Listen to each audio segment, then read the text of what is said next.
आप देख रहे हैं एबीएन महाराष्ट्र। मैं हूं आपके साथ मुनीर आरिफ खान। नाज़रीन, तारीखी शहर औरंगाबाद के तारीखी आमखास मैदान का मामला गुज़िश्ता 2-3 दिनों से सुर्खियों में है, यानी गरमाया हुआ है। इस मामले को लेकर गुज़िश्ता 2 दिन पहले ही साबिक़ रुकन पार्लियामेंट और मजलिस-ए-इत्तेहादुल मुस्लिमीन महाराष्ट्र के सदर इम्तियाज़ जलील आमखास पहुंचे थे और यहां पर उन्होंने आमखास की यानी वक्फ बोर्ड की ज़मीन पर कुछ तामीरी काम को रुकवा दिया था और इस मामले को लेकर उन्होंने सिर्फ हुकूमत ही नहीं बल्कि वक्फ बोर्ड इंतज़ामिया पर भी कई इल्ज़ामात आयद किए थे। गुज़िश्ता दिन वक्फ बोर्ड के चेयरमैन समीर काजी ने प्रेस कॉन्फ्रेंस करते हुए सहाफ़ियों को इस बात की तफसीलात फराहम करते हुए इम्तियाज़ जलील के तमामी इल्ज़ामात को बेबुनियाद करार दिया। उन्होंने कहा कि अगस्त 2024 में तारीख़ी आमखास मैदान की 29 एकड़ ज़मीन में से 11 एकड़ ज़मीन पर आलीशान फुटबॉल स्टेडियम के तामीरी काम की तजवीज़ हुकूमत को रवाना की जा चुकी है, जिससे मंजूरी भी मिल चुकी है। इसी तरह अगस्त 2024 ही में बकिया ज़मीन पर यानी 29 एकड़ में से 11 एकड़ पर फुटबॉल स्टेडियम तामीर होगा। उसके अलावा जो बकिया ज़मीन है उस पर मौलाना आज़ाद फाइनेंस कॉरपोरेशन, वक्फ बोर्ड का दफ्तर और इसी तरह माइनॉरिटी डिपार्टमेंट के दफ्तर तामीर किए जाएंगे। इस तरह की तजवीज़ भी 2024 में ही मंजूर हो चुकी है और ये सारी मालूमात साबिक़ रुकन पार्लियामेंट इम्तियाज़ जलील को भी थी, लेकिन उस वक्त उन्होंने इस ताल्लुक़ से कोई सवालात नहीं किए। समीर काजी ने कहा कि फुटबॉल स्टेडियम की तामीर हर हाल में होगी और वक्फ बोर्ड इंतज़ामिया भी यही चाहता है कि औरंगाबाद शहर खासकर अक़लियती समाज के शायकीन और खिलाड़ियों के लिए एक ऐसा स्टेडियम तामीर हो जिससे इन नौजवानों को अपनी सलाहियतों को परवान चढ़ाने का मौका मिल सके।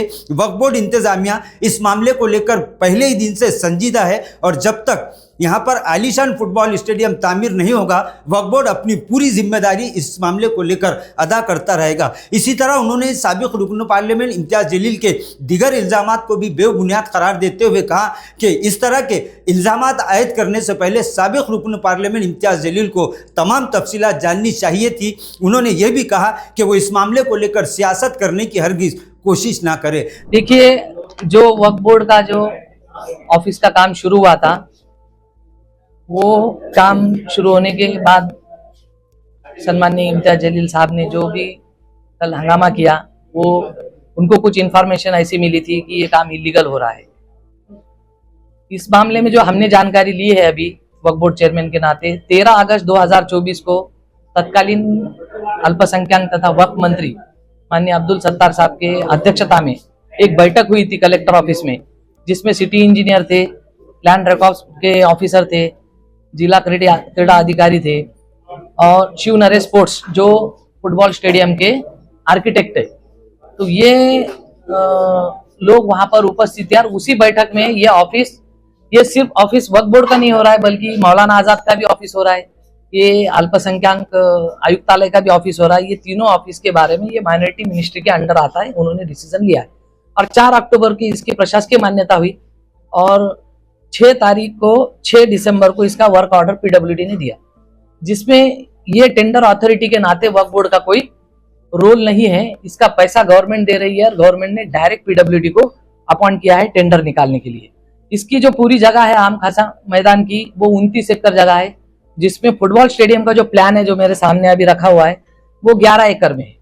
उस 11 एकड़ को छोड़कर जो जगह है पीछे साइड में जो नॉन यूजेबल थी, उस जगह को इसमें इस्तेमाल किया गया है। आप उनसे पूछो, आप उन्होंने मेंबर बनने के पहले धरना लिया था, उन्होंने वो 3 साल मेंबर थे।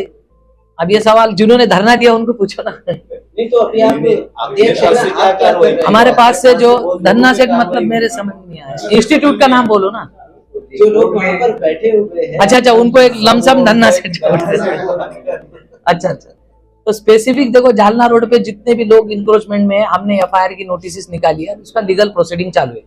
कुछ मैटर में जो है तो सुप्रीम कोर्ट से कुछ सेटलमेंट होके आया है, कुछ मैटर में हाई कोर्ट के फैसले हुए हैं और उसके ऊपर हम लोग काम कर रहे हैं। अब ये हमारा जो है नेक्स्ट वीक के अंदर सिर्फ लीगल मैटर के ऊपर स्पेसिफिक मीटिंग है, जिसमें हम अपना लीगल सेक्शन स्ट्रांग करेंगे एकदम और उसके ऊपर एक लीगल टीम हमारी काम करेंगे और हमने लीगल एक दिल्ली की एक बड़ी कंपनी को भी हायर किया है जो वक्फ बोर्ड के मामले हमारे देखे। नाज़रीन, औरंगाबाद शहर के सैकड़ों खिलाड़ियों की एक ख्वाहिश थी कि यह आमखास मैदान में फुटबॉल स्टेडियम तामीर हो, लेकिन गुज़िश्ता 2-4 दिनों से जिस तरह की खबरें सोशल मीडिया और इलेक्ट्रॉनिक मीडिया पर चल रही थी, उसकी वजह से शायकीन के साथ साथ खिलाड़ियों में भी एक तरह की बेचैनी थी। लेकिन वक्फ बोर्ड चेयरमैन समीर काजी ने इस बेचैनी को दूर करते हुए ये वादा किया है कि जल्द से जल्द आमखास मैदान की 11 एकड़ ज़मीन पर आलीशान फुटबॉल स्टेडियम ज़रूर तामीर किया जाएगा। नाजरीन, आज के लिए बस इतना ही। फिर मुलाकात होगी कुछ नई वीडियो के साथ। तब तक के लिए हमें इजाज़त दीजिए। अल्लाह हाफिज़।